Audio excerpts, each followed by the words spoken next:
If you've ever been through a hailstorm, you know that feeling, right? You hear the reports coming Oh in. yeah, you're just waiting to hear the sign. Exactly.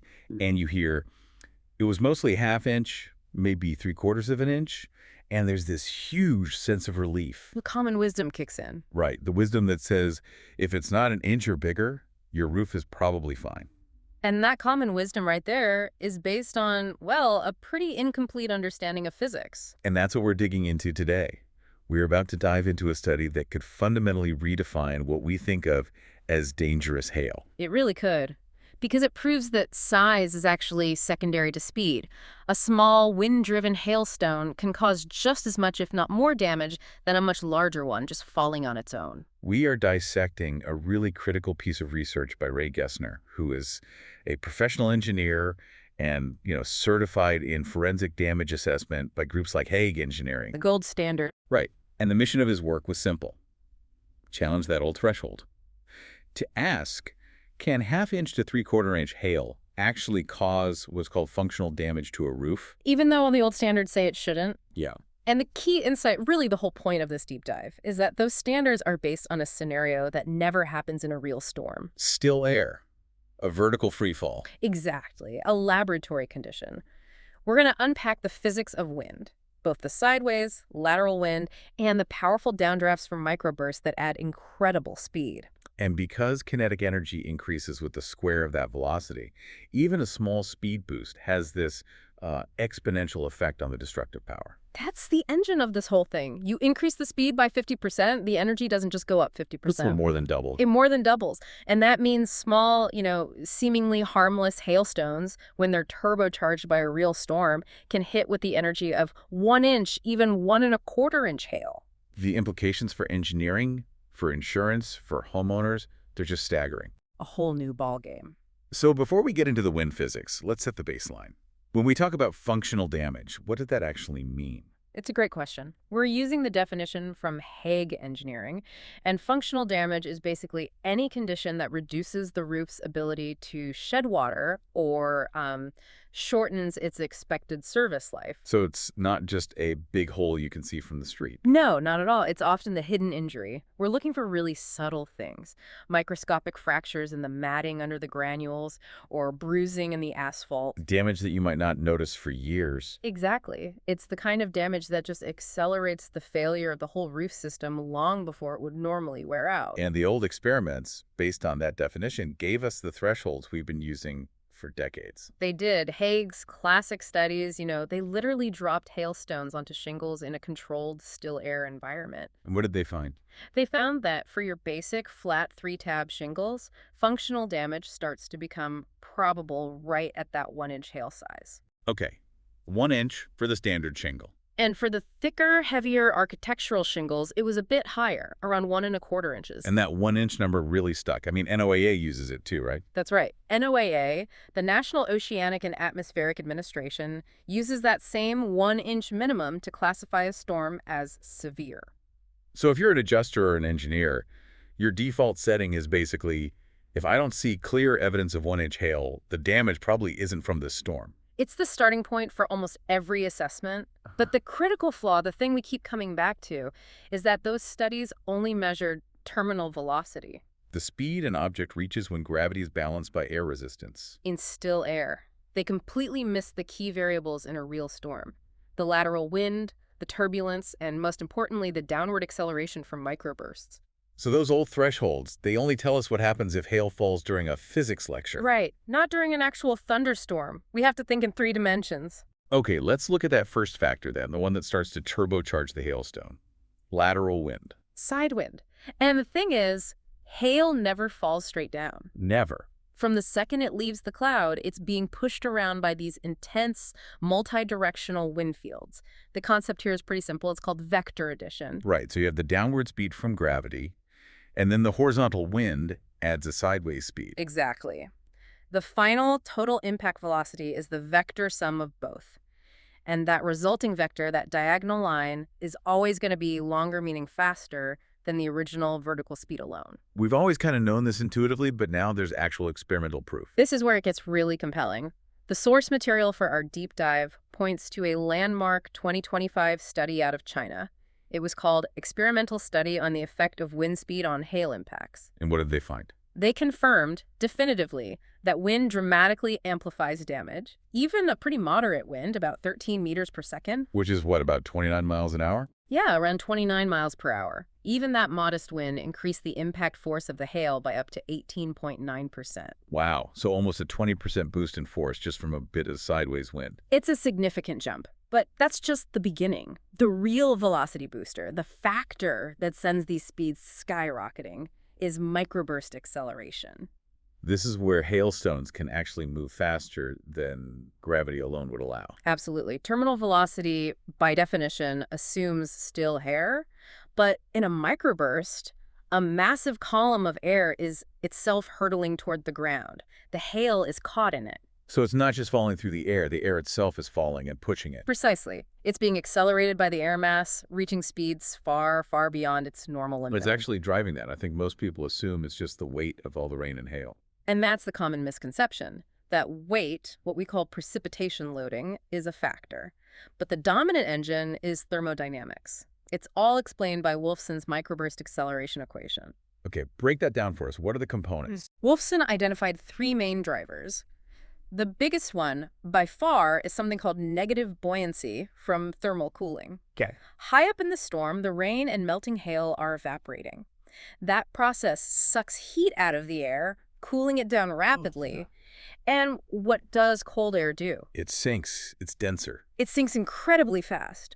And Wolfson's research found that this cooling effect produces 10 times the downward acceleration compared to the second component. Which is the precipitation loading, the weight of the water. 10 times the force. It's a massive difference. That's unbelievable. So it's not the weight of the stuff falling, it's the cold air it creates. That's the real driver. That's the engine. The third factor is vertical pressure gradients, which are usually a smaller piece of the puzzle.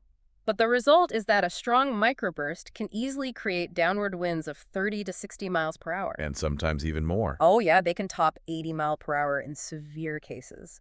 And here's the crucial physics detail. That downward wind speed adds directly to the hailstone's own vertical speed. It's a direct addition, not a vector. A direct addition. So you take its terminal velocity, add the downdraft speed, and then you add the lateral wind as a vector. The final impact velocity is just... it's huge. Double or even triple what you'd get in still air. Easily. Okay, let's pivot to the math that Ray Gessner used. This is the heart of the argument, right? Proving that a 3/4-inch hailstone can hit like a 1-inch stone. This is where it all comes together. Let's set the stage with our baseline speeds. A 0.75-inch hailstone in still air hits at about 43 miles an hour. Okay. A 1.000-inch stone, our traditional damage threshold, hits at about 50 miles an hour. So the goal is to figure out how fast that smaller 0.75-inch stone needs to go to match the energy of the 1.00-inch stone. Exactly. And because energy is velocity squared, the math shows that to bridge that energy gap, the 0.75-inch stone needs to reach an impact speed of approximately 77 miles per hour. 77. That's almost 80% faster than its own terminal velocity. That sounds almost impossible. Yeah. It sounds it if you only think about gravity. But now let's plug that into a real-world storm. Let's take a moderate but severe storm. What are the conditions? We'll model it with a 40-mile-per-hour downdraft, which is quite common, and a 60-mile-per-hour lateral wind pushing it sideways. 40 down, 60 across.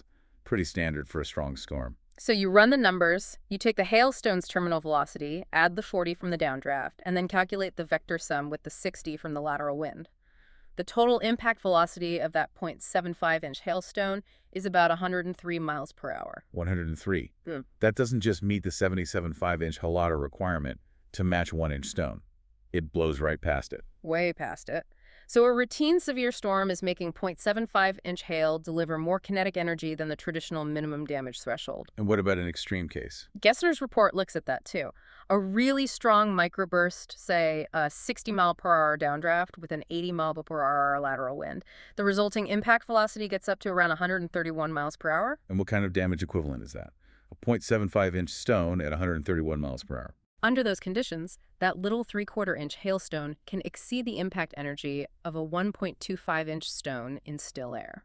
The threshold for the toughest architectural shingles. Exactly. The relationship between size and damage is just. It's invalidated the moment you introduce real-world wind. Which brings us to a huge problem for forensic work. If we can't trust size anymore, How do people assess damage in the field? They look for dents, right? They do. They look for collateral damage. They try to infer the hail size by measuring the diameter of dents in soft metals, like aluminum gutters or AC unit fins. And Gessner's research basically says that practice is incredibly unreliable. It is, especially in high wind storms. The relationship between dent diameter and hail size it completely breaks down at high speeds. That seems counterintuitive. Why doesn't a faster impact just make a bigger dent? It's all about how the metal deforms. At low speeds, the energy spreads out and a bigger sphere makes a wider dent. Simple enough. But at very high speeds, the metal yields completely. It enters what engineers call the plastic deformation regime. Give me an analogy for that. Think about hitting a block of firm clay. If you press a golf ball into it slowly, you get a wide, shallow mark. If you press a baseball, you get a wider mark. Makes sense. But if you fire that golf ball out of a cannon at 100 miles an hour, it doesn't make a much wider hole. It just punches a deep, narrow hole. The extra energy goes into depth, not width. Exactly. The extra kinetic energy increases the penetration, not necessarily the diameter. So an adjuster could measure a dent width that looks like it's from 0.75-inch hail. But if that dent is unusually deep, it means the impact energy was way higher, equivalent to a much larger stone. Precisely. And on top of that, the lateral wind means the impacts are often oblique, not straight on. They create elliptical, smeared-out dents, which makes measuring a diameter completely unreliable anyway. So what does this all mean for the engineering community?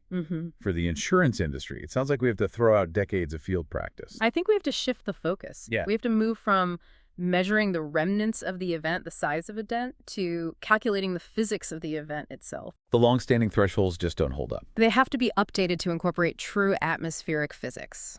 And Gessner's report gives us the formula, a combined velocity increase of just 20 to 25 miles per hour. From the downdraft and the lateral wind. Can raise a hailstone's effective damage class by a quarter of an inch. And an 80-mile-per-hour combined increase. Can raise it by a full half-inch. That's the mechanism. That's the proof that shows how half-inch hail can do the damage we used to only attribute to 1-inch hail. This sounds like it could be a massive headache for professionals in the field, but you're saying it's actually calculable. This isn't just guesswork. That's maybe the most empowering conclusion from all this. What's fascinating is that the actual downdraft speed can be determined by professional engineers and meteorologists to a very high degree of probability. How? By calculating the change in temperature and water density inside the storm cell, the very forces creating that negative buoyancy, we can accurately model the acceleration. So the future isn't standing on a roof and saying, I see a 3/4-inch dent, so there's no damage. No.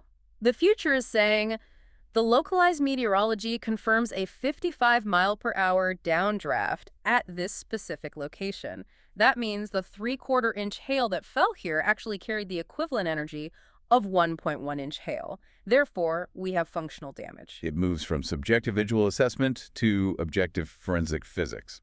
And we can now accurately determine if half-inch and 3/4-inch hail caused real damage. That shifts the entire framework. So to leave our listeners with something to think about, if high velocity can make small hail act like large hail, what other common natural hazards, falling debris, tree limbs, might we be drastically underestimating because we only ever think about their terminal velocity and we completely ignore the wind that's accelerating them? Something to consider the next time you're in a big windstorm.